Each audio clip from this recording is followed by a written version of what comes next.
participation in today's program and enabling it to take place.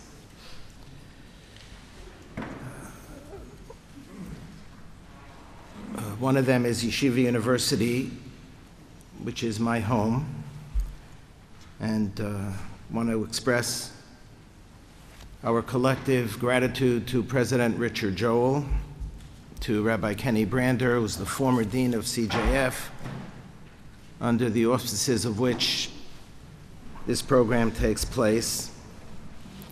The new dean of CJF, Rabbi Yaakov Glasser. I want to thank Yoni Cohen, who's here, who is the director of operations for CJF, make sure that everything happens and happens beautifully. Rabbi Rob Shore, involved in running YU Torah, such a crown and the jewel of YU. And I want to thank Menachem Lewin and Rabbi Aryeh Charka for helping with the Makoros. Our physical achsanias, Congregation Keter Torah. I want to thank Rabbi Baum, the Mareh Asra, Howard Grunschbecht, the executive director who year after year is always so extremely helpful to us in this program and in so many others. Distinguished lay leadership of this great shul. Triple S Studio for making the online capability possible. And I also want to thank the sponsors whose names you find on the front of the sheets that have been distributed. Those of you who are here, hopefully you picked up on the way in. Those of you who are watching online, it should be available for you on the page that you're watching. You can click on it, you could read it online and print them out, download them, and follow along. The webcast sponsored in commemoration of the 36th yahrzeit of Mrs. Helen Friedman Kuflik, Hedel Ruchama Bas Avram Shlomo Ve'eta Malka, by the Kielsen family, and expressing Hodu Lashem Ki Tov, and for a continued refuah shlema for Hensha Hadassah Basar Rachel, by Scott and Elaine Liebman and their family in memory of their parents, Rabbi Phil Shraga Feivel and Ruth Cohen, who I knew very, very well, and Seymour and Rhea Liebman, Zichronim Livracha. Lili Nishmas, we'll spend some time talking about Naftali Frankel, Gilad Shar, and Eyal Yifrach. Mitzad Congregation Keter Torah, to thank Diana and Michael Feintuch and their family, commemorating the yahrzeit of Michael's grandfather, David Leigh ben Shmuel Zelig, David Budman, and Batya Nachi Paul, to commemorate the yahrzeit of Batya's grandfather, Chaim Eliezer ben Zalman Eli Moller Zichronim Livrach.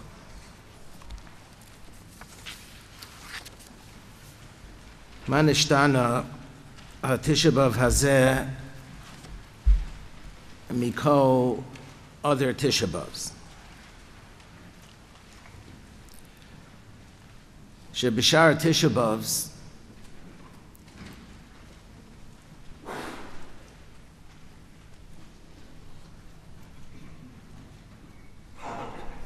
it's hard to get into the feeling of Tisha B'Av. If you look at Eli Shiur on the top right of the first page, Rabbi Volba will come back to this passage in the Eli Shiur later on. Nodal Ha'emes, chapter 11, and Chelek Beis of Eli Shiur. Nodal Ha'emes, Beis HaMikdash, V'churbano, Rachok Me'itanu Ad Ma'od. The purpose of Tisha B'Av is to commemorate the destruction of the Beis HaMikdash, of both Batei Mikdash. So that's a long time ago, and that's far away from us. Ad Ma'od, very far away. Dei tov lanu ba'olam kefi shehu. Everything is good the way it is.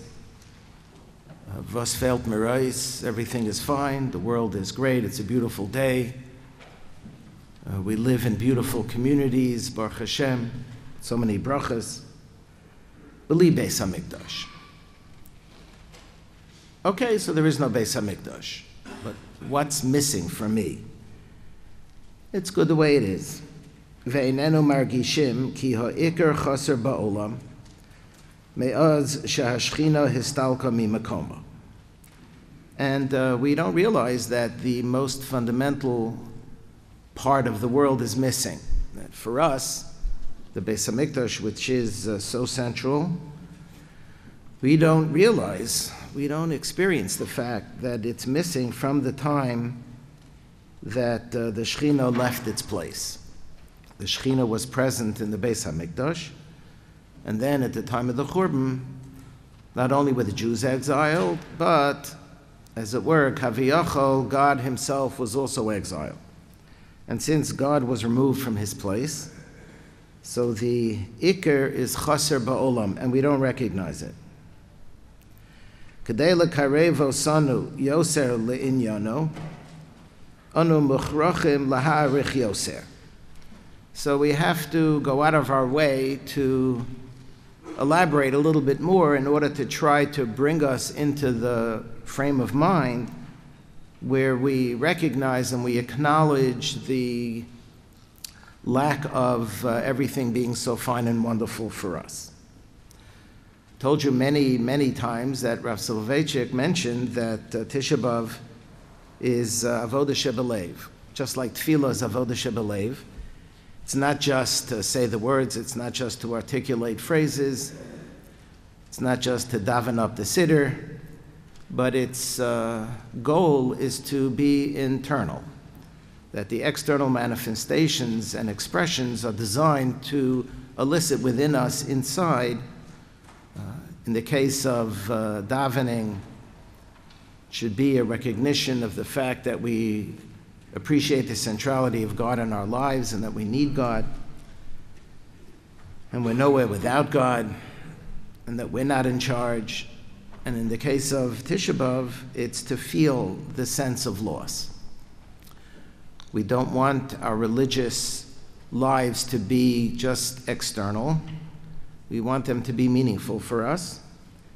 And so we need to internalize or work hard to internalize the message and the sensibilities of Tisha B'Av. And Rabbi Volba points out how difficult this is, because we really don't feel the loss and the emptiness and the sadness. There's a shlah at the end of Sukkah, Rabbi Shaya Horowitz, the famous shlah, we know him by the name of his book. We don't know his name that much. He's not known by his name. He's known by the author, as the author of the shlah, the Shnei Luchos Habris. At the end of Sukkah, he has a critique of contemporaries, and it's actually a fascinating critique. The shlah lived at the turn of the 17th century, and he lived most of his life in Prague and in Poland, in Frankfurt, and then he went on Aliyah, lived in Israel, and he died in Israel. He's buried in Israel. And he's living in 16th century Poland, and he writes the following.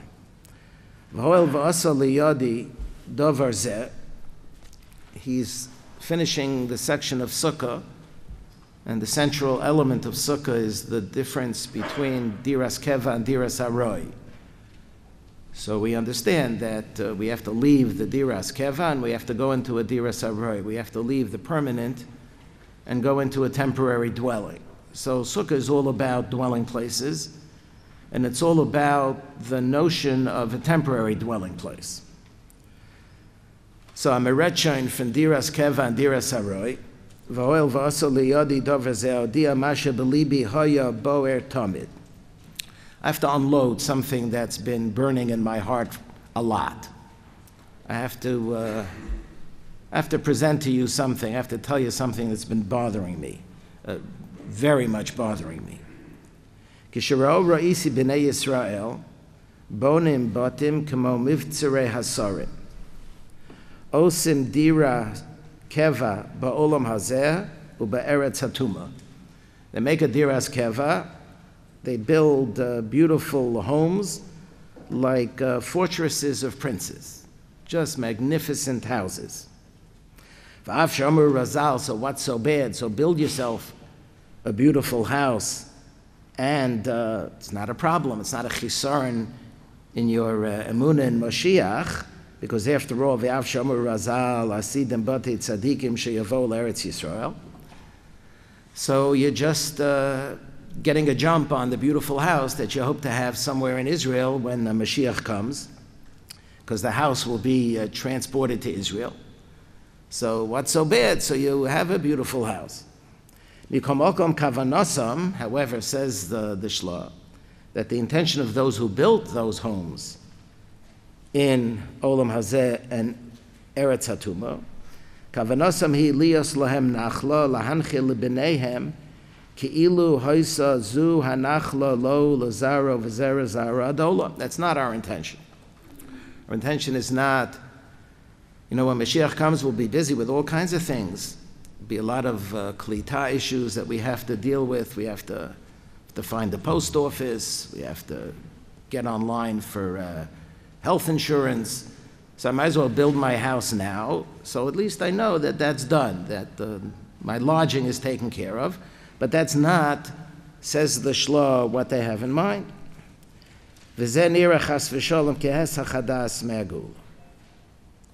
So to me it's fascinating that he's living in Poland, and he's looking around, and there are Jews in Poland who are building mansions, magnificent mansions. Al kein bonai im yiten Hashem lachem ashiras gadol. So if the Rabbi Shalom is good and you have great wealth, benu batim kefi hechrach tzorchechem v'lo yoser.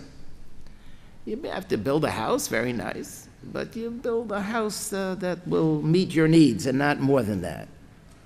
Lo tivnu migdolim v'chomos begaivo gedula. Rak lios lochem madur lefich vodchem. So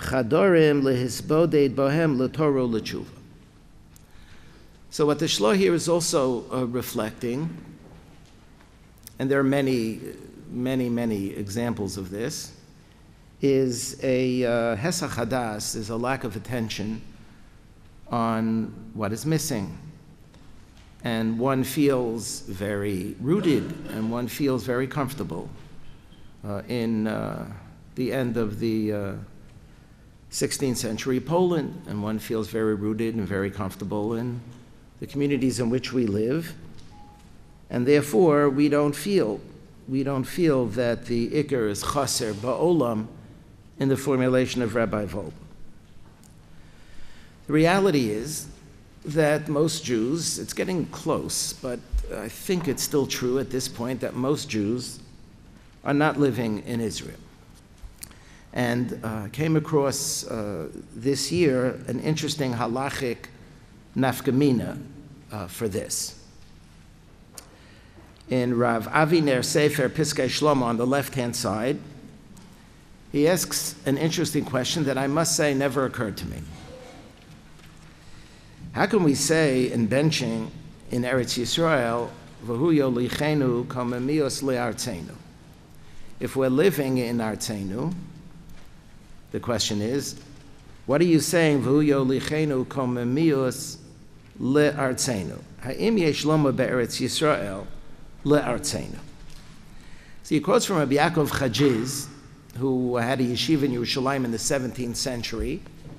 It's a very well-known leader of the Yerushalayim community in the 17th century. He had a very prominent son by the name of Rabbi Moshe Chajiz, who was very active in the 18th century. Rabbi Yaakov Chajiz writes, Noagim lomar yoluchenu komemios be'artzenu. Enochanami, you're right. You don't say le'artzenu because you're already in artzenu. So you say, Yolichenu komemios be'artzenu bebeis. But if you say le'artzenu, so nishta zegefrelach lo hifsi. And in fact, he quotes others who say that it's appropriate in Israel to say be'artzenu. Chaim David Alevi, in the next paragraph, in his Tshuvos Aseh L'Chorav, wonders, the issue is not really Birchas HaMazon, because by the time you get to that part of Birchas HaMazon, the nusach is not so ma'akev. There are some people who actually stop by L'Olam HaYechasreinu, and the nusach of the rest of benching is not earth-shatteringly, centrally important. That's not really what the issue is, says Reb Chaim David Alevi. If you're asking the question, you should ask the question where it's much more fundamentally significant. Lifnei shemagshim ala nusach b'birchas hamazon she'amiraso eino kol kach mechuyeves yesh lishol al tfilas musaf. Musaf is much more fundamental, is much more central. Sheniskana al yedei rabbeinu ad sheknesses agdola she'aso lahashmit mimeno af lo milo achas. The stakes are much higher. The level of importance is much greater when it comes to the nusach of musaf, he says, than from the end of benching. That's really what the issue is. And there we say in musaf, Yiratzon, she'talenu v'simcha li'artzenu v'sitoenu bigvulein. Why do we say she'talenu v'simcha li'artzenu in musaf? That's much more significant, he says. The answer is kol emas sherov Yisrael bigola nitain lomar tolichenu le'artzenu ta'alenu b'simcha li'artzenu v'uyo lichenu komemios li'artzenu ki kavanoso al ha'uma kula v'lo al yoshvim be'eretz Yisrael bilvad v'uatam gam lenusach birchas hamazon.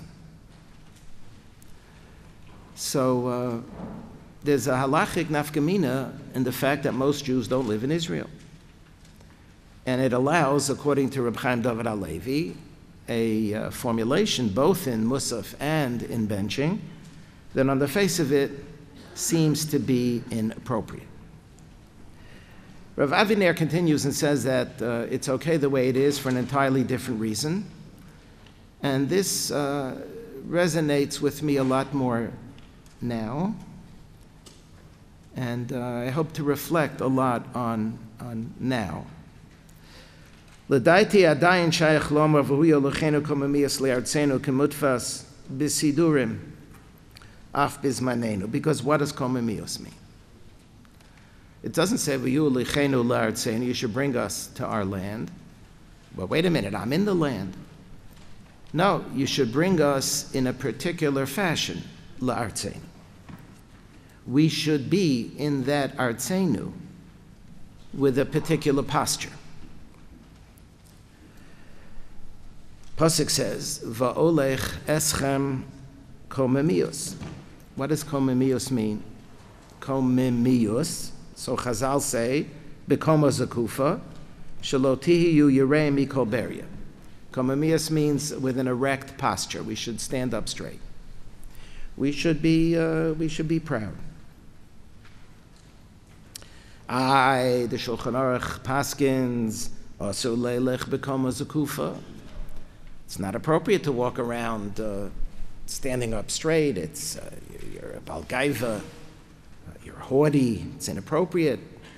It's a chisaron in your anivas.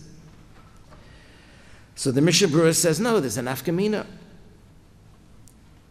No, the Mishnah Berurah explains why are you now not allowed to be Yereim. Why are you not allowed to be Bekoma Zakufa? Shedochek Raglei Shchina.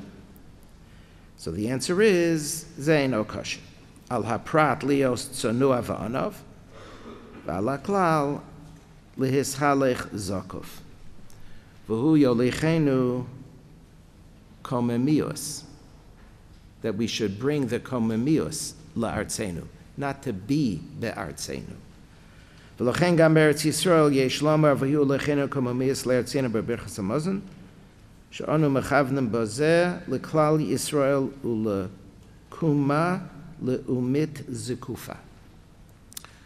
That the nation should stand straight and that the nation should stand strong. And that's the bracha, and that's the tefillah. It's not just to be there, but to be there with pride and to be there with a sense of confidence.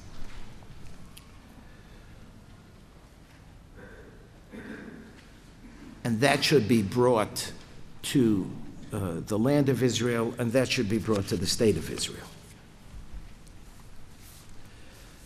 So the reality is that most Jews live outside of Israel, and the reality is that Shebachol Hashanim, it was harder to resonate with the meaning and the significance of what this day is all about. But this year is different. And it's actually very complicated in its difference. It's not pashut different. The pashut different is that this year we feel more Tisha B'Av-like, with the tremendous sadness and tremendous pain and the anxiety and the nervousness and the tension that all of us feel and continue to feel. First over the three boys. They became known as our three boys, our boys. And then with the war and with the death of so many chayalim. I actually want to read the names of the chayalim who were killed because it's important that we remember them. You saw their names and pictures outside when you were coming into the shul this morning.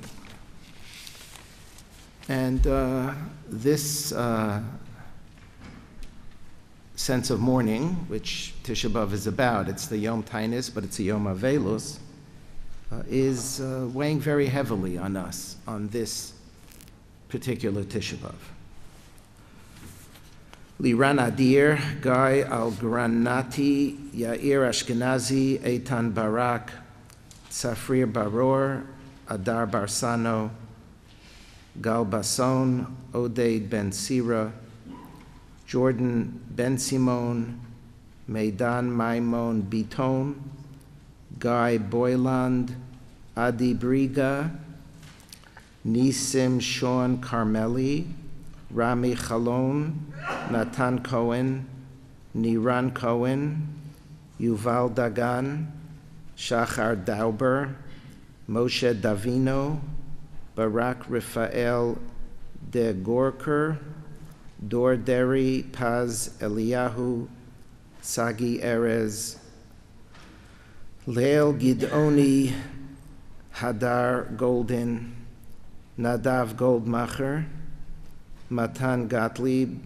Amotz Greenberg, Avraham Grintzweig, Yuval Heyman, Omer Chai, Tal Yifrach, Eliav Eliyahu Chaim Chalon, Tzvi Kaplan, Daniel Kedmi, Dolev Kedar, Bayasen Chassaun, Shai Kushnir, Liad Lavi, Dmitri Levitas, Guy Levy, Moshe Malko, Daniel Marash, Lee Matt, Oz Mendelovich, Shon Munchine, Oren Simcha Noach, Ben Yitzchak Oananu, Roy Peles, Daniel Pomerantz, Bar Rachav, Nadav Raymond, Noam Rosenthal, Benaya Rubel, Benaya Sarel, Ohad Shemesh, Barkai Yishai Shor, Max Steinberg, Omri Tal, Shachar Tassi, Avitar Moshe Torjaman, Gilad Rosenthal Yacobi, Amit Yeori, Hashem Yinkom Damam. And I also want to add that I am deeply sad for all of the innocent people who were killed in the course of this war. So this year, it is easier to feel Tisha B'Av.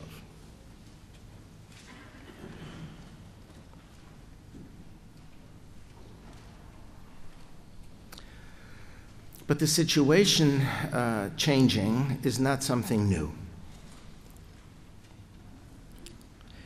If you take a look on page 2, there's a very interesting passage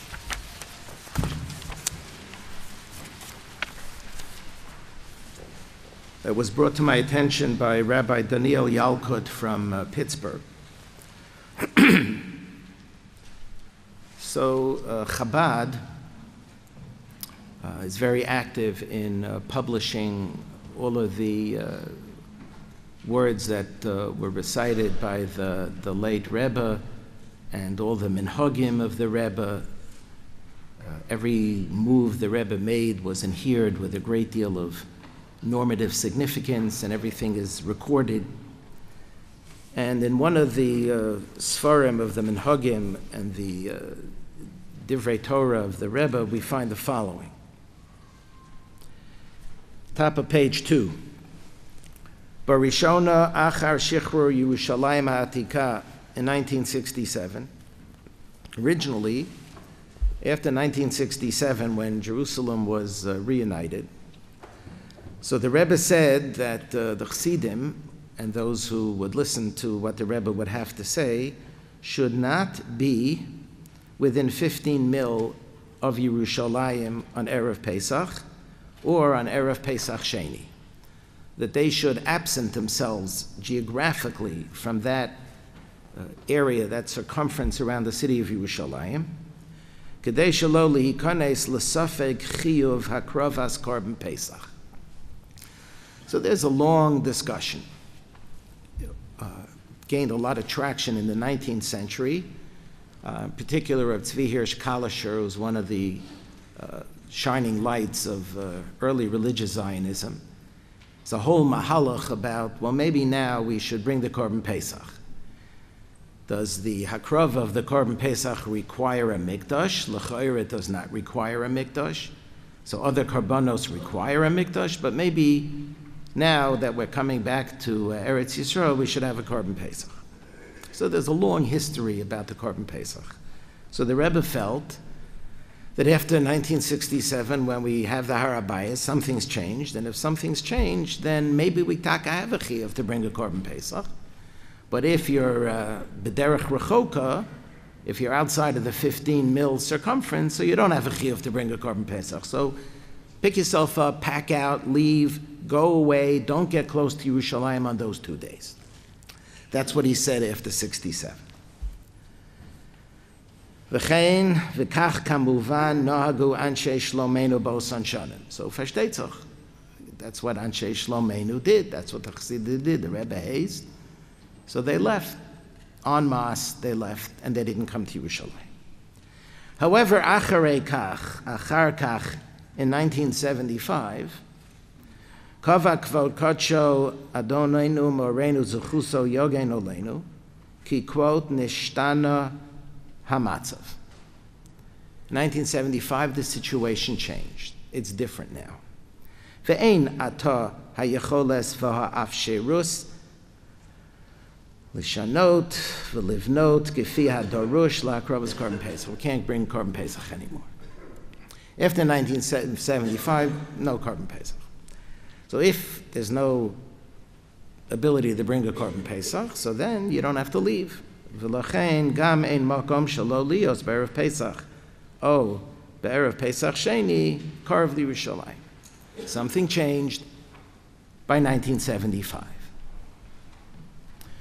So a situation that existed no longer exists.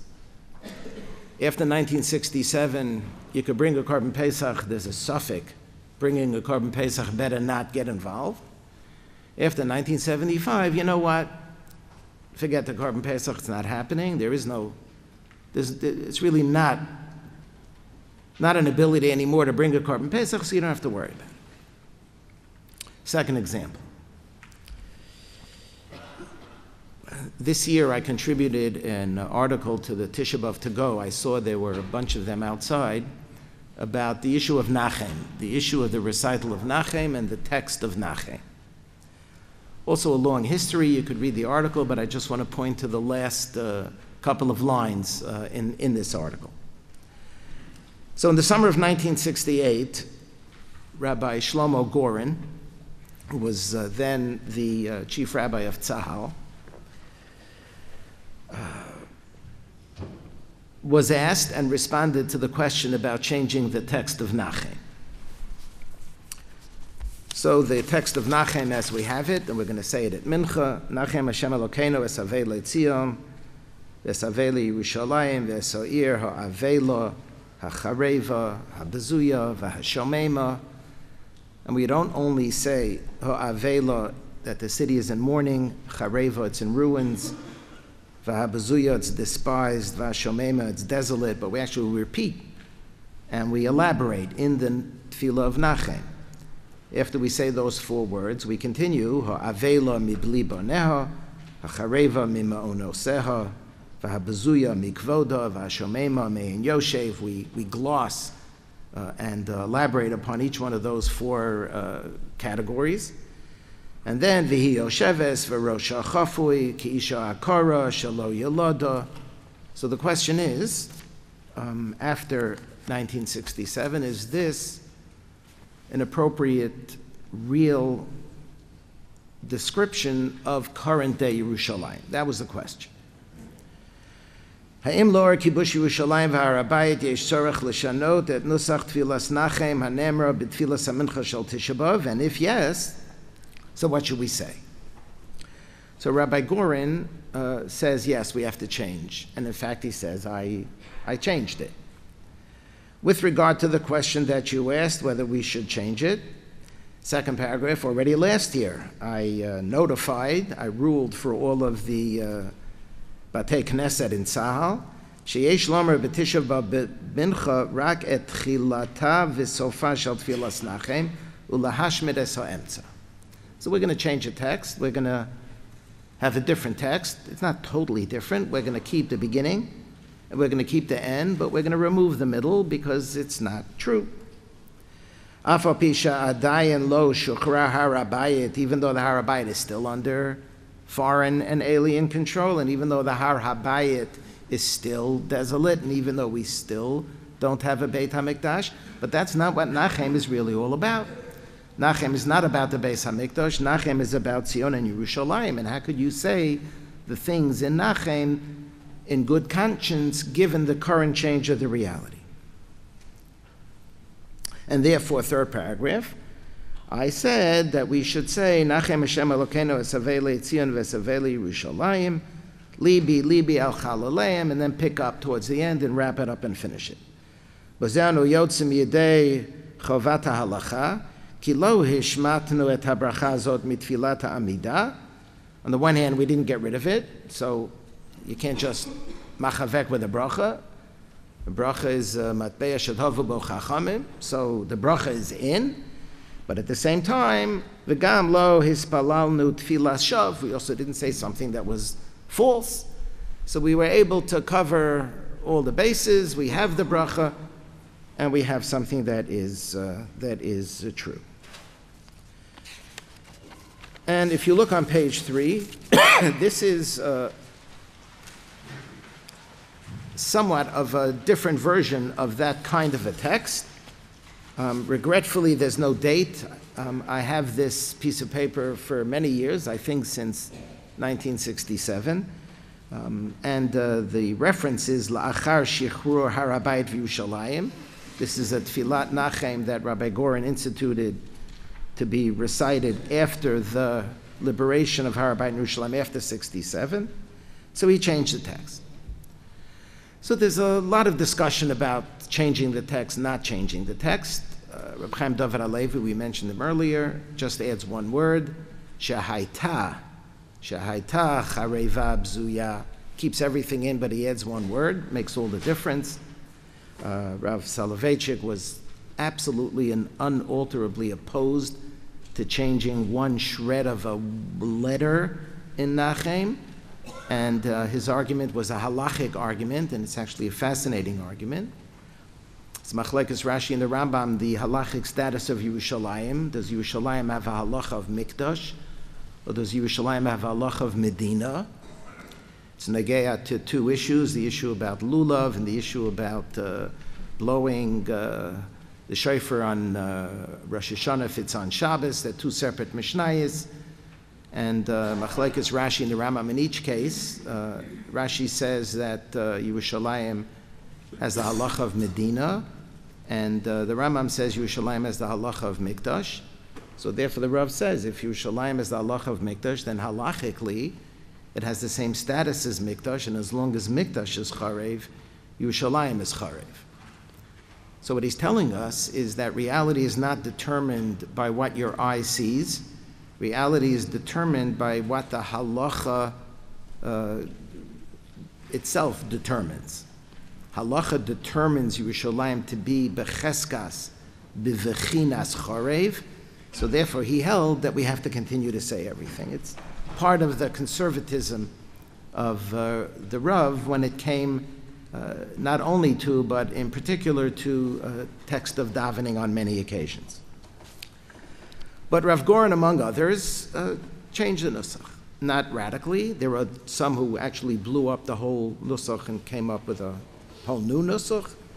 But he changed the beginning, and he kept the beginning, and he kept the end, and he changed the middle. Now we turn to page 4, the tshuva of Rav Goren in 1979. So he writes a letter to Rav Lamed Yud Rabinovich Shlita, who I think was Rabbi Louis Rabinowitz, who was a prominent Orthodox rabbi and a scholar, was the chief rabbi of South Africa for a while, went on Aliyah to Israel.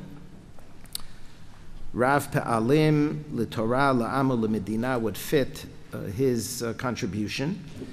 And this tshuva is 1979. Tesvav Cheshvan Tavshin Lametes. Kibalti Lenachonet Michtav Kvodo from the 12th day of Tishrei, 1979. And you say that, you suggest in your letter, it's right after Yom Kippur, you suggest that it's time to change the text of the piyutim, some of the piyutim on Yom HaNaram and Slichas, in order to bring them more in consonance with our day. And for example, he says after Yerushalayim was united, how could we say in the piyutim for Yom Kippur, with regard to Yerushalayim, shehi mushpeles v'ir Elokim mushpeles ha'cha'ol tachtia, as we say in the Elah, mushpeles, that the city of Yerushalayim is thrown down to the depths, but it's not thrown down to the depths. It's not mushpeles ha'cha'ol tachtia. Says Rabbi Goren, I used to think that you were right. This is actually an incredible tshuva for me, because I'm thinking a lot about rabbinic authorities who changed their minds. A rabbinic authority who's going to say, quote, I made a mistake. I thought differently. The reality is now changed, and now it's different. Not that I made a mistake based on what I knew then. Based on what I knew then, I believe I said correctly. But now I retract what I said based on a new set of circumstances, or at least based on what I interpret as a new set of circumstances. Says Rabbi Goren, second paragraph, in 1967, after Milchemet Sheshet Hayamim, Chashafti vehe'emanti Shehine ze hayom kivinu lo nagila v'nismacha bishuato. I thought that's it.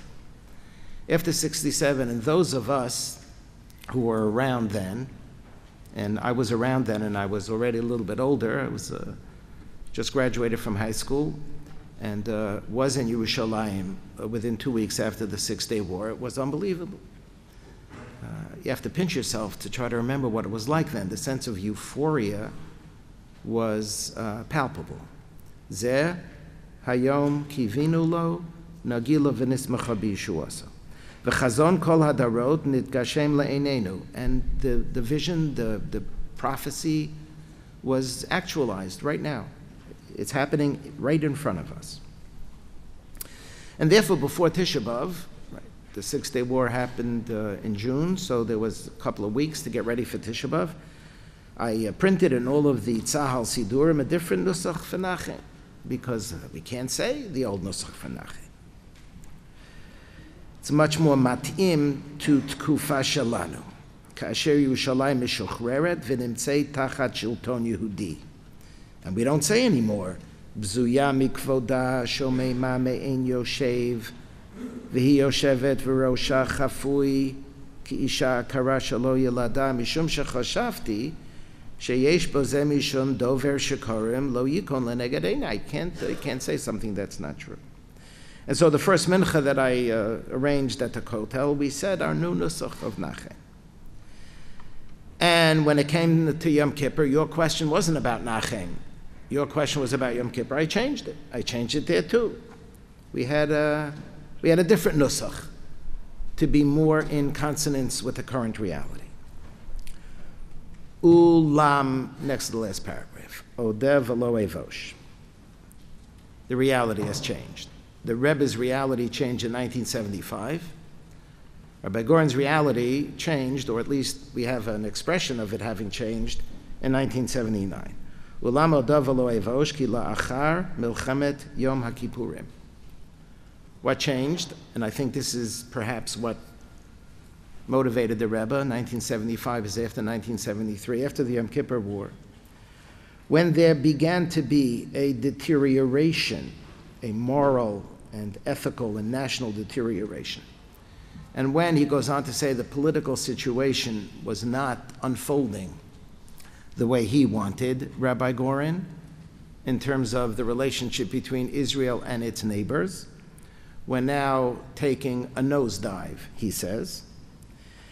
And eineni ro'eh siba lishanot devusim kayamim.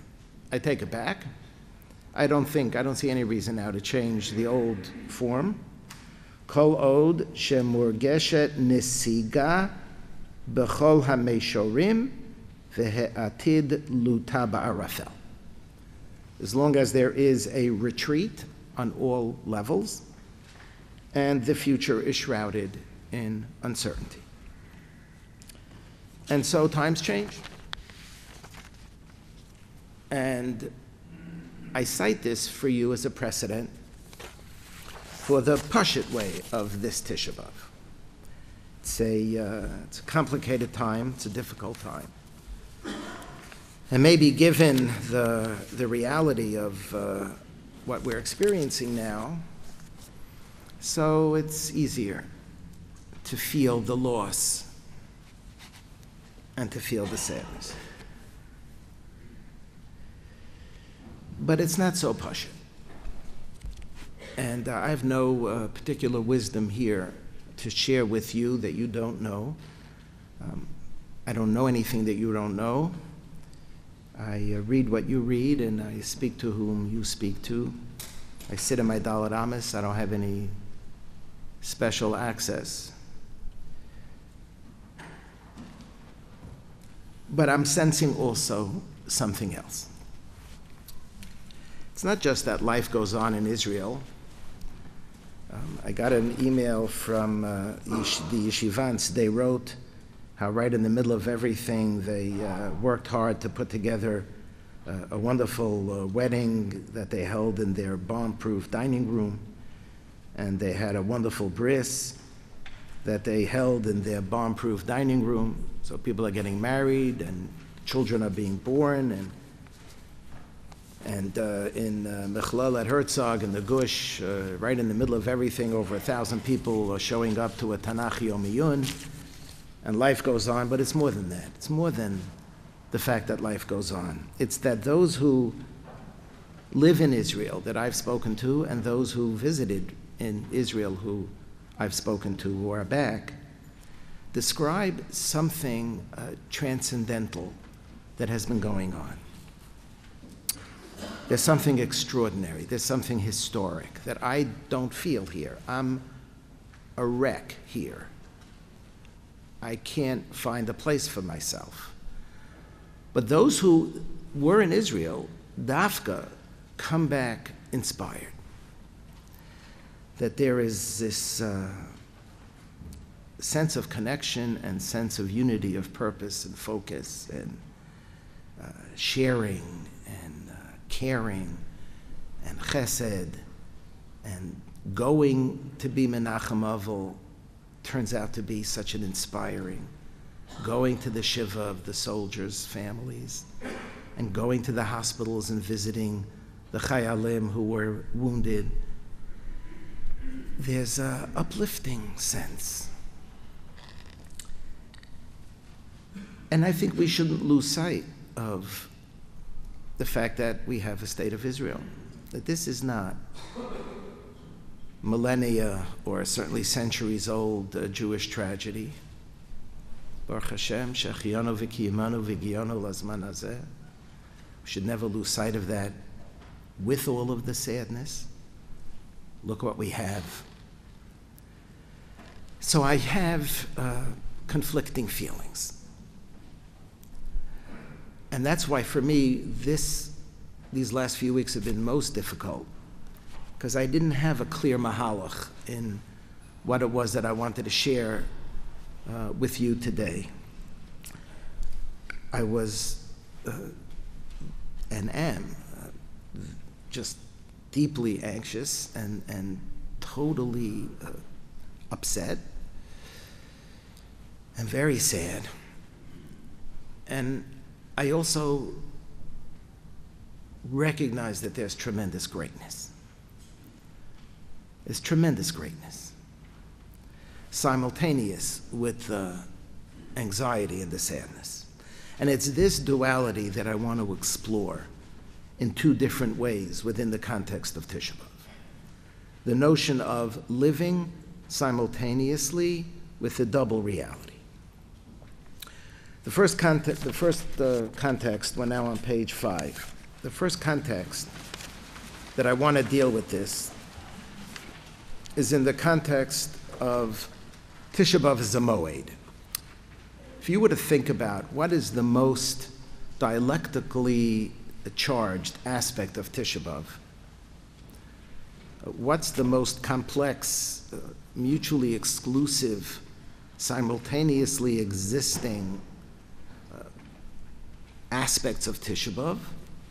So it's the pasuk Enecha Kara Alai Moed. That it's so odd and it's so jarring, and it seems so difficult to understand that Tisha B'Av is a moed. Kara Alai Moed, pasuk Enecha, that there's a holiday-like element to the day of Tisha B'Av. And it has a halachic nafkamina, a couple of them, on page 5, the Shulchan Aruch Paskins, in Siman Tav Kuf Nun Tes, Seif Daled, Ein Omrim Tachnun Velo Slichos B'Tisha B'Av Ve'ein Noflim Al Paneim Mishum De'ikri Moed.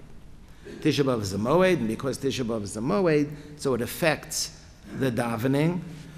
We know that on a Yom Tainis, we have Tachnun, we have Slichos, Noflim Al Paneim, but we don't do that today because it's a psashtika la'ayamtiv, mishum de'ikri moed. We don't say Tachnun and Slichos on a moed. And so we don't say it today. So there's something moed-like that expresses itself in the choice of the davening.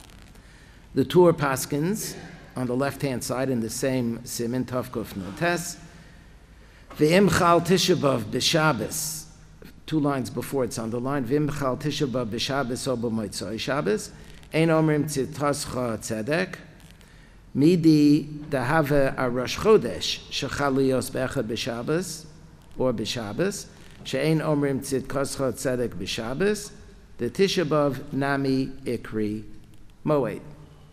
So we don't say tzidkascha if it's on a Friday, if it's on a Shabbos. If Tisha B'Av is on a Shabbos, if Tisha B'Av is on a Sunday, we don't say tzidkas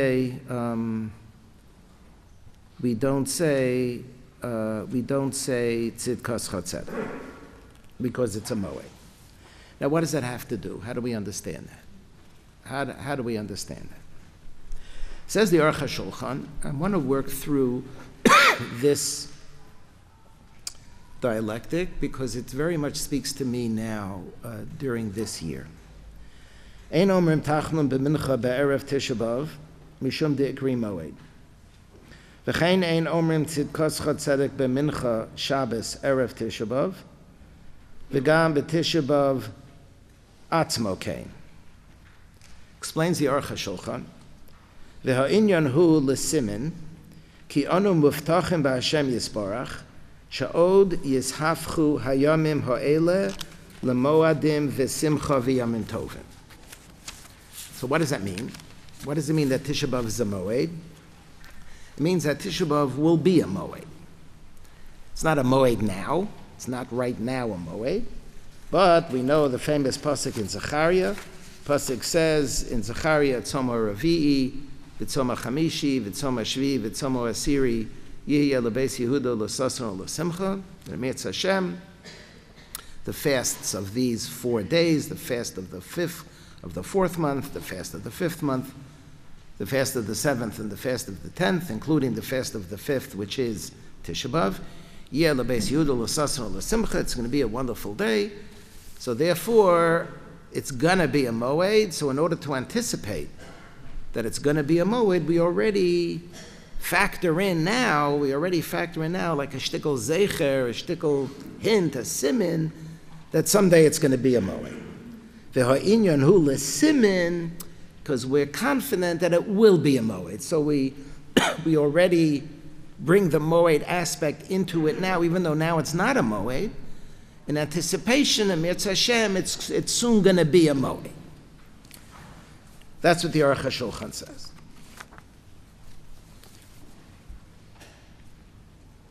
I found this year a very interesting Dvar Torah from Rav Schwab that I want to share with you that begins on page 6. In the Parsha of the Moadim, we find something very odd and very unusual. In Parsha Semor, in Vayikra Perek Chav Gimel, we talk about the Moadei Hashem. Ela Moadei Hashem Ikra Kodesh Asher Tikru Osam B'Moadam. And we talk about Pesach. That's the first section, Chag HaMatzos. And then we talk about Shavuos. We talk about the Omer, and we talk about Sfiras HaOmer. And then it ends in Pasuk Chaf Aleph. Kurasem Be'etzem Hayom Hazeh Mikra Kodesh Yelochem Kamalachas Avodah Lo Sasu. It's a reference to Shavuos. And then in Pasuk Chaf Gimel, Vayidar B'Shem Moshe Lemer Dabra B'nei Yisrael Lemer B'Chodesh Hashvi Be'echad LaChodesh Yelochem Shabbos Zichron Torah Shabboson Zichron Torah Tobar Rosh Hashanah. And then we talk about Yom Kippur, and then we talk about Sukkot. So we have Pesach, Shavuos, Rosh Hashanah, Yom Kippur, and Sukkot. And it follows the chronological order of the year. In mitten derinnen, ein geworfen, right in mitten derinnen of the Parsha of the Moadim, is Pasuk Chaf Beis. Right between Shavuos and Rosh Hashanah. It's a very strange pasuk. Ubekutzrechem es ketzir artzachem, lo sechale paas sodcha bekutzrecha, veleket ketzircha lo salaket, le'oni velager ta'azov v'osam ani Hashem Elokecha. Mitten derinnen, there's a mitzvah, the mitzvah of Peah and the mitzvah of leket. When you harvest, so you shouldn't completely remove all the corners, the harvest from all the corners, and you shouldn't gather all of the gleanings. You should leave it for the ani and for the ger. So the question is, what is this mitzvah of, we normally say leket, shikcha, and peah. Here it's leket and peah and leket. What's this doing here in between Shavuos and Rosh Hashanah? Zok Rashi, Amar Rav Avdimi b'Rabbi Yosef. Ma ro'a kosov litna be'emtza regalim.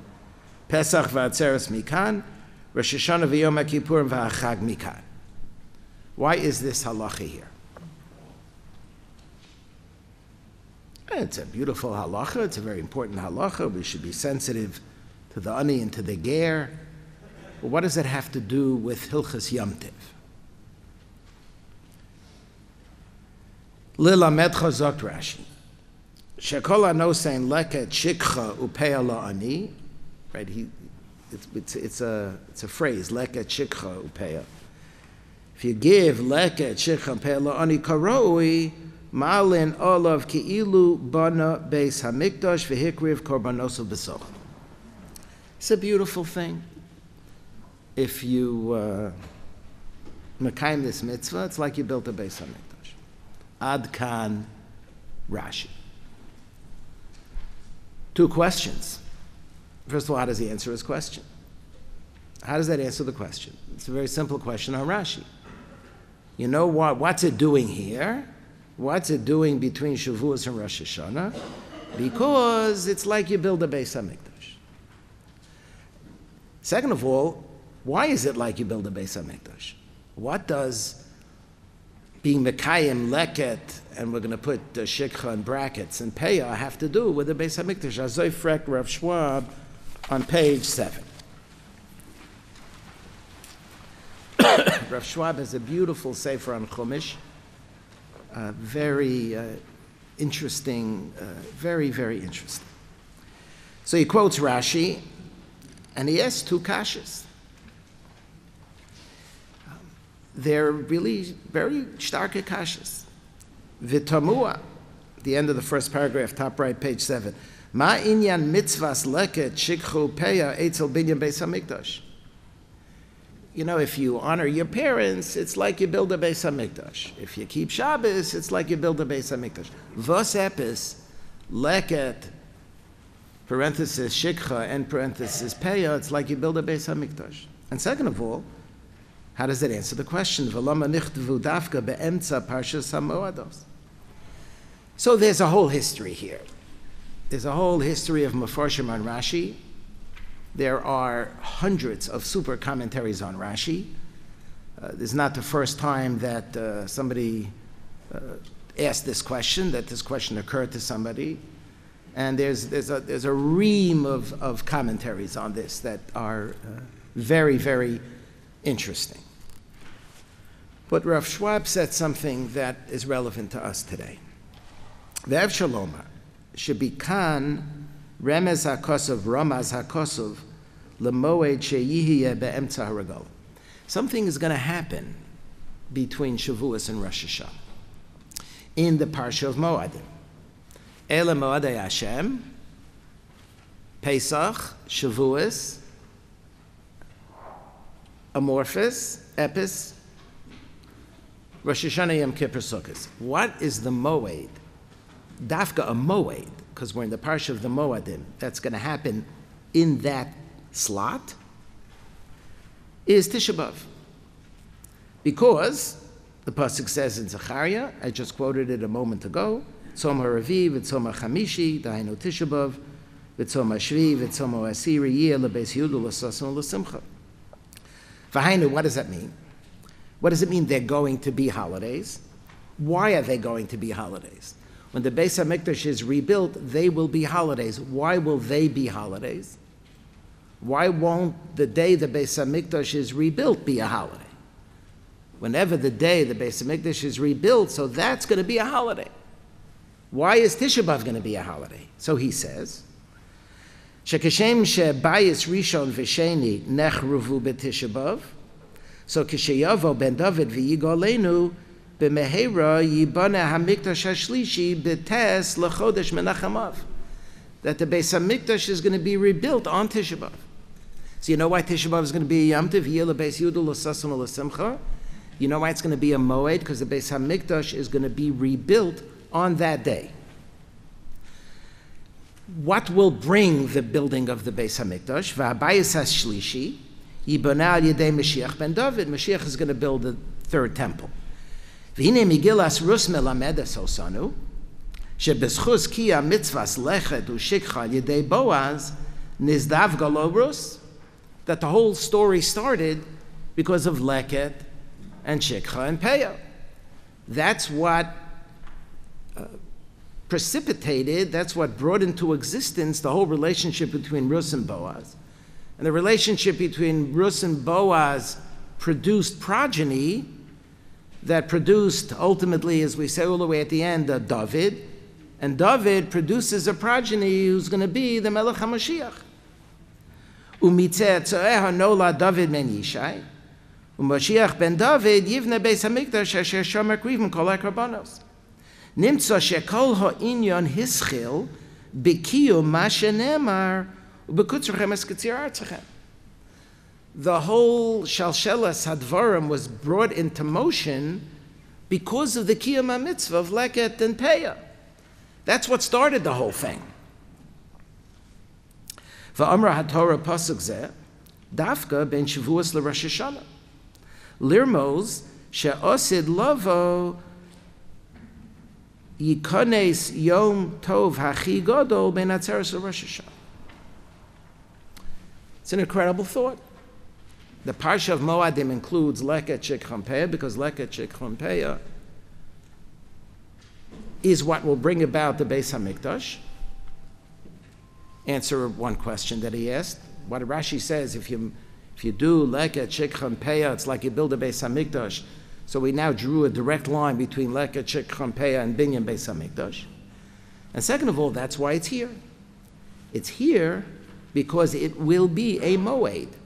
It will fit exactly into the parsha of the Moed. It continues to say how the Gemara, the Mishnayos at the end of Maseches, the last Mishnah, the big last Mishnah at the end of Tainus, after talking about Tisha B'Av, talks about Tu B'Av. Lo Yehoyu Yomim Tovim B'Yisrael Kachamisha B'Av V'Chuyom HaKippurim. And the Gemara wants to know what's so special about Tu B'Av. The Gemara has all kinds of explanations. And Rav Sharp said, I'll tell you what's so special about Tu B'Av. Because Tu B'Av is going to be the last of the Shivas Yemei HaMiluim for Binyan Bayis Shlishi. Because if the third Beis HaMikdash is built on Tisha B'Av, so we have 7 days of celebration. So if Tisha B'Av is day 1, Tu B'Av is day 7. So what are we celebrating on Tu B'Av? Why is it a Yom Tiv? It's going to be a Yom Tiv because that's going to be the culmination of the celebration for the Binyan Bayis Shlishi, because the Bayis Shlishi is going to be built on Tisha B'Av. And because the Bayis Shlishi is going to be built on Tisha B'Av, it's going to be a moed, because the pasuk says in Zechariah, and since it's going to be a moed, it's in the parsha of Moadim, exactly in that spot, and it's couched in the context of leket, shikcha, and peah, because that is what precipitated this whole unfolding of the drama that will conclude with the binyan of the Bayis Shlishi. Ad kan Rav Shua. So once again, we see here that the notion of Tisha B'Av as being a moed is a future-oriented notion. Tisha B'Av will be a moed. And it's already adumbrated, it's already slipped into Ba'akifin. It's sort of slipped into the Parshas HaMoadim as a place marker. It's like it's holding the place there between Shavuos and Rosh Hashanah. It's in there already. It's not explicitly in there, but it's a place marker. We're holding the spot for when it's going to happen. Someday, Tisha B'Av is going to be a moed. Now I want to go to the next step. It's a fascinating Yalkut Shimoni, at the bottom of page 7. I got to this because, and I'm going to conclude with the Chidah, Chaim Yosef David Azulai was one of the greatest Jews who lived in the 18th century, Sephardi Jew, traveled a lot throughout Europe. He wrote 35 Sfarim. We don't learn his Sfarim enough, and this year I reingefallen. I don't remember exactly how. I was reading an article by I believe, a rabbi Rosenberg, and I don't remember his first name or where the article was, that he sent me, something intrigued me, in the Sefer Midbar Kedemos of the Chida. Chida wrote a Sefer Midbar Kedemos, which is a glossary. It follows the Aleph Beis, and he has different units, different themes, and he has a little essay on different themes following the Aleph Beis. So the Chida brought me to the Zera Baruch, and I'm going to share that with you in a minute, and the Zera Baruch brought me to the Yalkut. So now let's take a look at the Yalkut, the bottom of page 7. Amr Ablevi. I had not known this Yalkut before. The bottom of page 7. Amr Ablevi, B'chol chodesh v'chodesh, brackets shebekayetz, bikesh HaKadosh Baruch Hu litein liYisrael moed. Hashem wanted that every month should have its own holiday. B'nisan nasan lahem Pesach, b'iyar nasan lahem Pesach Katan. All right, I mean, you put Pesach here and Pesach Katan here, so maybe Iyar feels a little bit beleidigt. It's not Pesach. You know what? It's very nice. We don't appreciate Pesach Katan, so we minimize maybe the significance. It's a Yom Tov. It's very nice. B'nisan nasan lahem Pesach, b'iyar nasan lahem Pesach Katan, b'sivan nasan lahem Atzeres. B'Tammuz, Haya b'dato litein lohem moed gadol. V'asu ha'egel, u'batel Tammuz v'av v'elul. See, the plan originally was that Tammuz should have a Yom Tov, and Av should have a Yom Tov, and Elul should have a Yom Tov, just like Nisan has a Yom Tov, and Iyar has a Yom Tov, and Sivan has a Yom Tov. Nebuch, what happened in Tammuz? One of the things the Mishnah in Maseches Tainis tells us that happened on Shivasa B'Tammuz is Nishtabru Aluchos because of the Egel. So the Egel blew out of the water 3 months worth of holidays. Is Gevaran Ois Yom Tov for Tammuz, is Ois Yom Tov for Av, is Ois Yom Tov ve'elul. Uba Tishrei. Terrible. The plan was they should have a Yom Tov. They don't have a Yom Tov. So God, when it came to Tishrei, he sort of felt bad. Uba Tishrei upara lahem Rosh Hashanah Yom HaKippurim v'Hachag. So he sort of backloaded.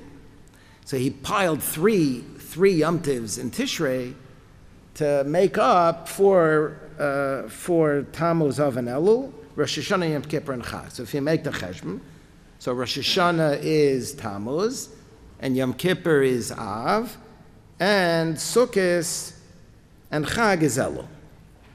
Amar Leah Kodesh Baruch Hu la'acherim hu poreya v'shalo eino notel. So if Tishrei has 3 to make up for the other 3 that were lost, so what's the problem? What about Tishrei? Oichet a month. Should also have a holiday. No problem. Tein lo yomo. Biyom hashmini atzeres tiyelochem. Shmini atzeres is the Yom Tov for Tishrei. Fascinating medrash. So Yom Kippur was supposed to be in Av, and Rosh Hashanah was supposed to be in Tammuz. How do we understand this?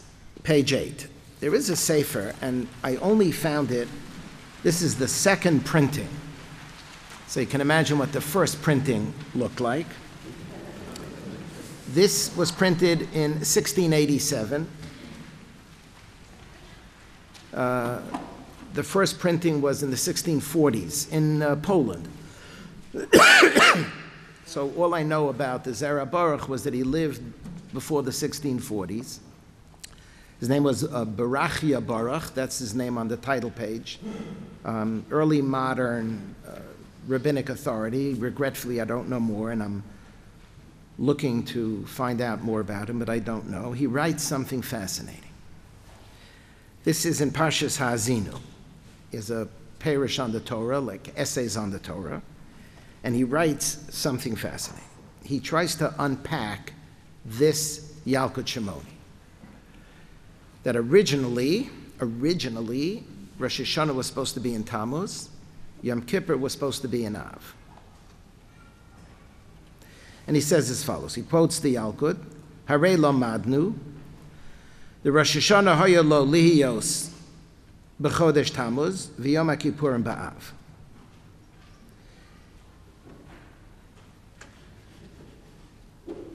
In other words, we're now at the next level. It's not just that Tisha B'Av will one day be a Moed. You understand that Yom Kippur is included, Rosh Hashanah and Yom Kippur, even though they're not the Sholosh Regalim, but they're still Moadim. They're included in the Parsha, we just read it, the Parsha of Elam Moadei Hashem. The Parsha of Elam Moadei Hashem starts with Pesach and then Shavuos and includes Rosh Hashanah and Yom Kippur and Sukkot. So not only will Tisha B'Av meant to be a Moed, but in fact, Tisha B'Av was supposed to be a Moed. If God had, the plan had been followed, had there not been a Maisa Egel, it would have been a Moed. It would have been which Moed? It would have been Yom Kippur. Rosh Hashanah would have been Tammuz, and Yom Kippur would have been Tisha B'Av. Discussion about the 9th of Av, the 10th of Av. The Gemara in Tainus, I've mentioned it in the past, Rabbi Yochanan says, U'malei ayisi ba'oso ador lo kovata vela ba'asiri mipnei sharuba shalhechal bo nisraf. But for our purposes, we'll talk about Tisha B'Av. Yom Kippur was supposed to be on Tisha B'Av. Tisha B'Av is not just someday going to be a Moed, but Tisha B'Av was supposed to, in a perfect world, was supposed to be a Moed. I'm trying to understand the interrelationship between the Moed aspect and the Avelus aspect. That's this confluence of very different feelings. So he says something very interesting. What does Rosh Hashanah have to do with Tammuz? Because the Pasuk says by the Maaseh HaEgel, the Pasuk says, Chag LaHashem Mochar. That Aaron says, Chag LaHashem Mochar. What was the Chag LaHashem Mochar? What was the Chag that's going to be? So that's going to be Rosh Hashanah. Tomorrow's going to be a Chag. Tomorrow's going to be Rosh Hashanah. Second of all, he quotes from the Gemara in Rosh Hashanah. The Gemara in Rosh Hashanah talks about Shlosha Sfarim Niftachim. And I'm sorry that I didn't copy this for you. Rosh Hashanah Tezayin Amid Beis. I'm speaking out the Zera Baruch because it's hard to read. Amar Rav Kris B'doy, Amar Rabbi Yochanan. The Gemara says in Rosh Hashanah, Shlosha Sfarim Niftachim b'Rosh Hashanah, a famous Gemara that there are 3 books that are going to be open on Rosh Hashanah. Risham Gemurim, Tzadikim Gemurim, Beinanim, Mikra. Where does the Pasuk talk about the books that are going to be open on Rosh Hashanah? Rab Nachman bar Yitzchak Amar Mehocha ve'im ayin mecheni no misifrecha asher kosafta. From the pasuk that immediately follows the Maaseh Egel, ve'im ayin mecheni no misifrecha asher kosafta. Moshe Rabbeinu goes to bat for the Jewish people, and he says to the Ribono Shel Olam, "You can't destroy them. If you're going to destroy them, I'm out. Erase me from your book." Mecheni no zeh sifran shel rishoim. Misifracha zeh sifran shel tzadikim, asher kosafto zeh sifran shel beinanim. Asks the Zera Baruch, what does mecheni na misifracha asher kosafto have to do with Rosh Hashanah?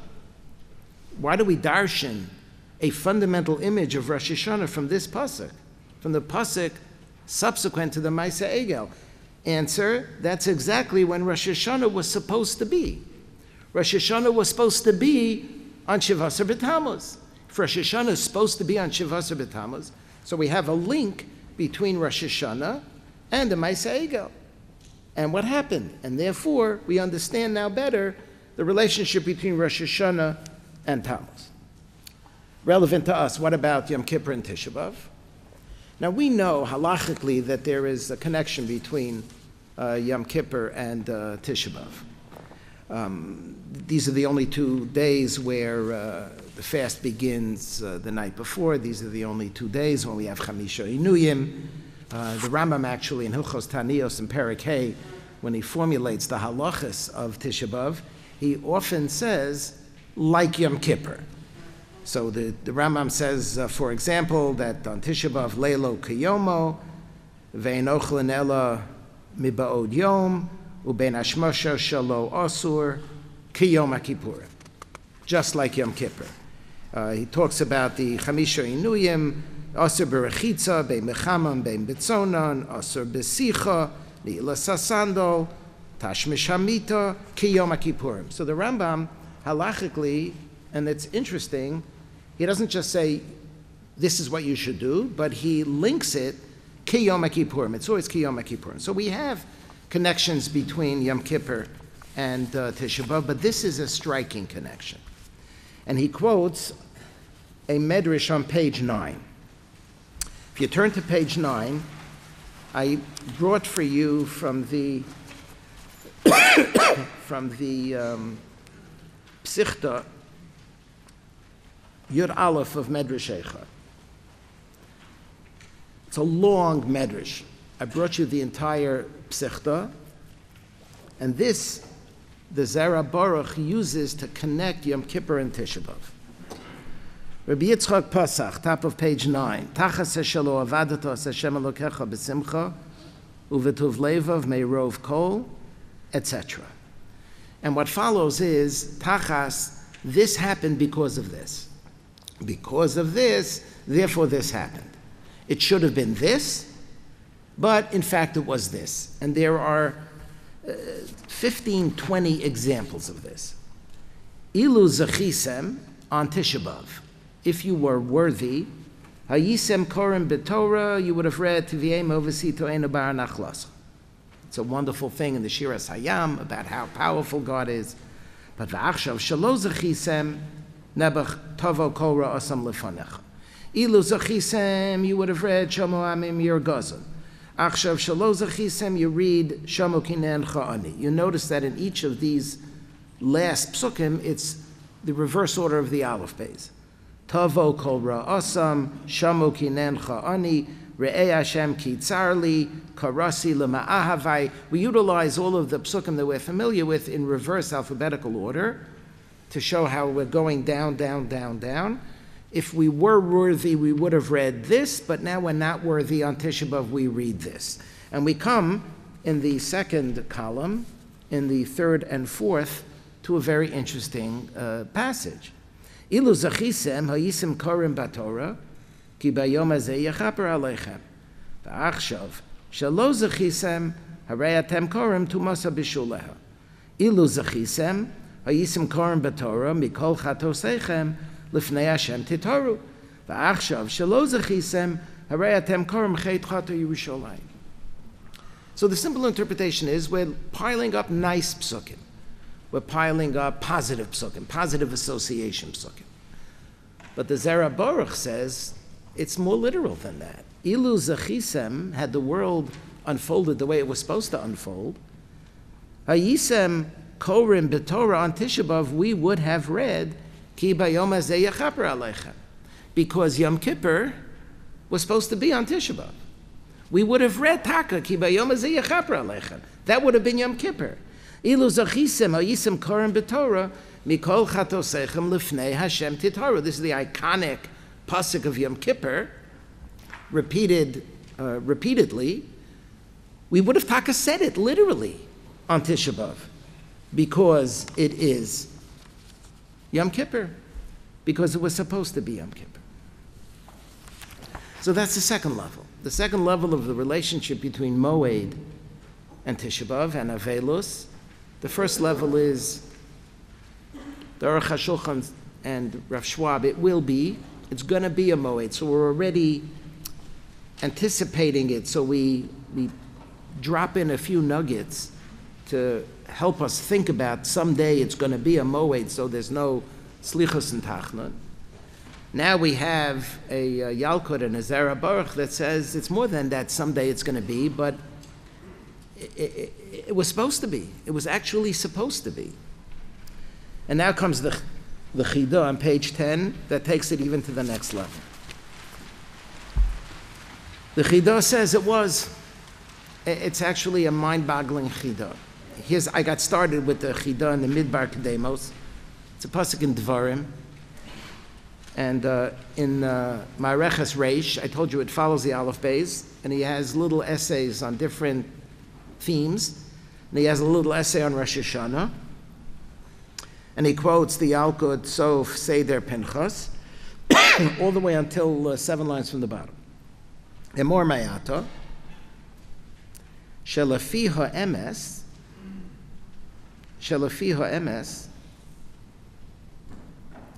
Rosh Hashanah Haya B'Tammuz, V'Yom HaKippurim B'Av, V'Haya Don HaKadosh Baruch Hu B'Hem, V'chein Hayu Shomrim Shem Ve'ever, V'Avosenu HaKadoshim.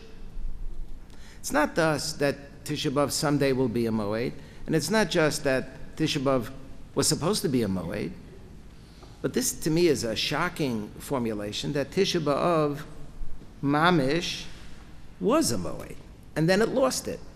In Shem Ve'ever, I don't know what it means that Shem Ve'ever kept the Yom Kippur. I don't know what it means that Avos Kimu Kol Torah Kula, but I don't know what that means. But if you accept that construct, Shem and Aver and Avosenu HaKadoshim Hoyu Shomrim Yom Kippur on Tisha B'Av. So Yom Kippur was on Tisha B'Av. Tisha B'Av was a Moed. Not it has the potential to be a Moed, and not that it should have been a Moed, but L'maisa it actually was a Moed.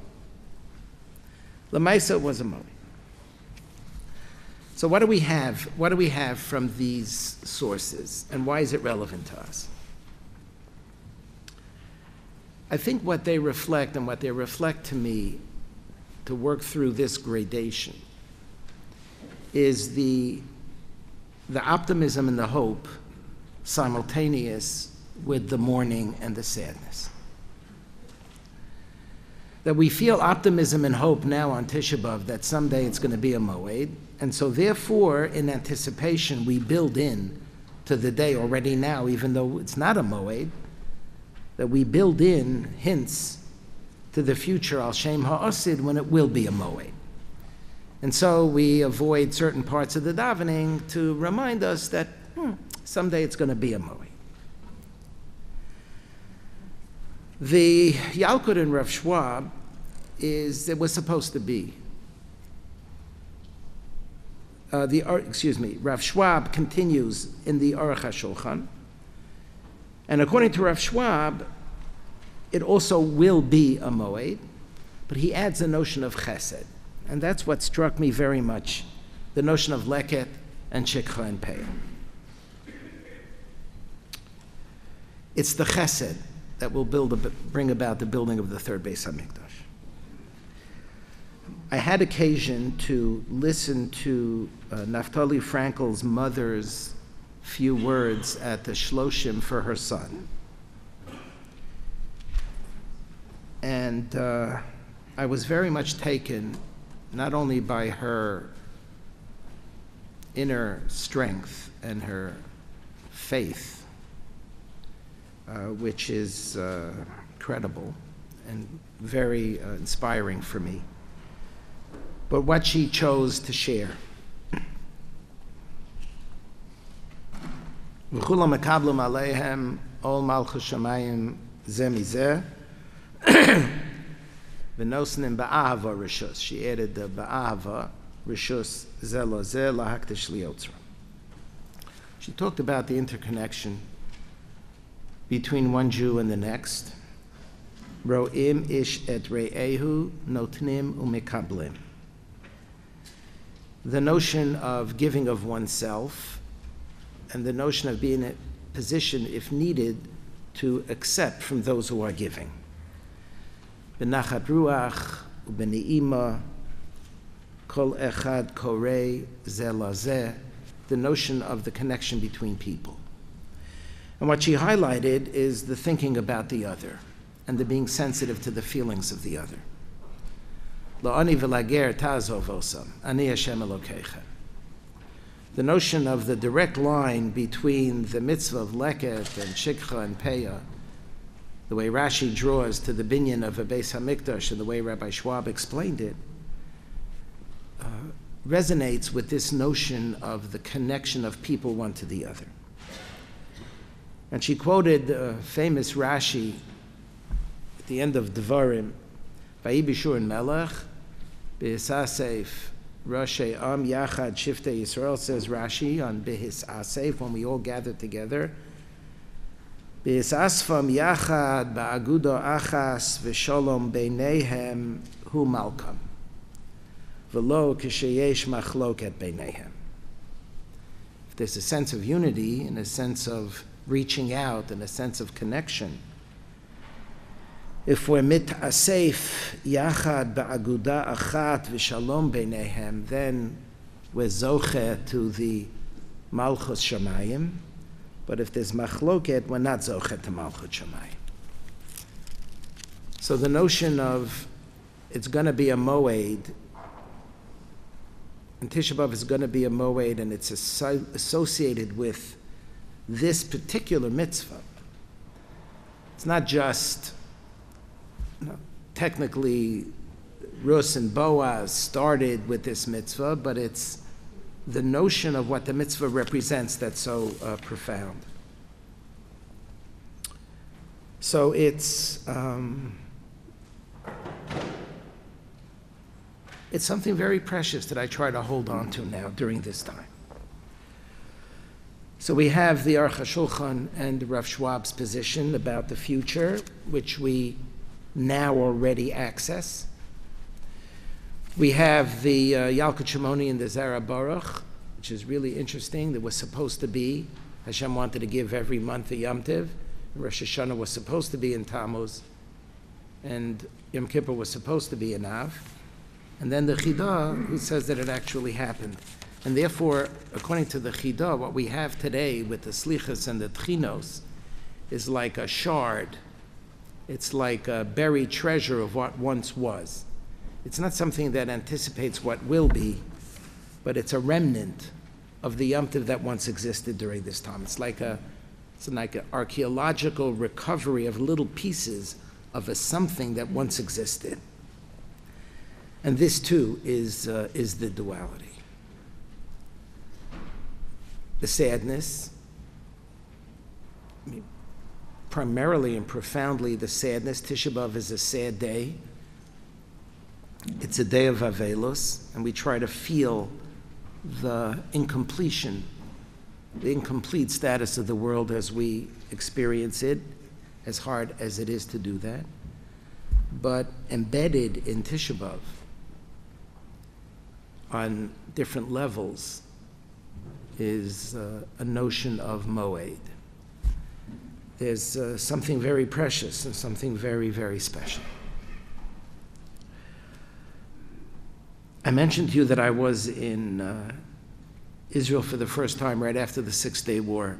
My father, Zichrono Livracha, then was the president of Mizrahi in America, of the Religious Zionists of America. And he had an office in a building on Rehov King George, known as Beit Meir. It's right in between the Jewish Agency on the corner of Keren Kayemet and what became afterwards the Great Synagogue. That was an empty space at that time, the Beit HaKnesset HaGadol. Next to it was Heichal Shlomo, but it's a little small building called Beit Meir. It's the headquarters of Mizrahi. So he had an office there, and I'd spend time with him there, and I'd go to meetings with him there, and there was a guy in Beit Meir whose name was Rabbi Natan, who served the tea. He was the tea server. He used to say, Ani osek b'teologia. That's how he described his job. He's the tea guy. Turns out that Rabbi Natan, his only son was killed during the Six-Day War. He was going to get married in a month. He was scheduled to get married. He had one child. He had one son. He was killed in the Six-Day War. We remember the euphoria. We forget that there were 600 and something soldiers who were killed during the Six-Day War, and he was one of them. And I always felt very diminished in his presence. But he told me something that I'll never forget. And I think it's something that's important for us to hold on to now, too. What's Pshat HaMakom Yinachem Etchem B'toch Sha'ar Avei Tzion V'Yerushalayim? This is, I wish I knew his last name, but Rabbi Natan HaOsek B'Teologia on Rehov Melech George in 1967. From where does Nechama come? Hamakom Yinachem Etchem, the Ribono Shel Olam, should give you Nechama. Why do we refer to the Ribono Shel Olam as Hamakom? So sometimes we do refer to the Ribono Shel Olam as Hamakom. But what does Hamakom here in this case? What does it mean? He said it does not mean the Ribono Shel Olam. He said, for me, Hamakom Yinachem Etchem, the fact that my son gave up his life for this Makom, for Medinat Yisrael, so Jews should live in this country, Komemiyut, that for me is a big Nechama. I feel that there is something meaningful about this. It's not how Jews were killed for centuries and centuries and centuries. It's not how Jews were killed in the Shoah. It's not how Jews were killed in pogroms. This death, said the father of an only child, this death brings me nechama. I get nechama from the fact that there's meaning. I attach meaning to this. There's a context for this. And with all of the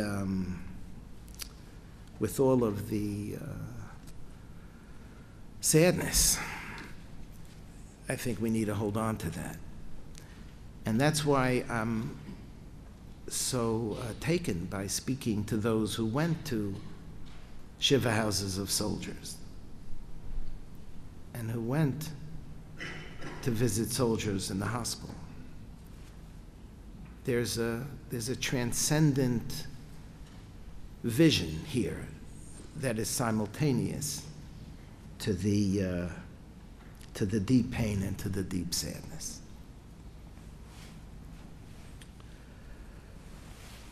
I think we'll stop here for this part. There was a few more things I wanted to share, but I think we'll stop here and we'll take a few minutes break, and then we'll continue with the keynotes.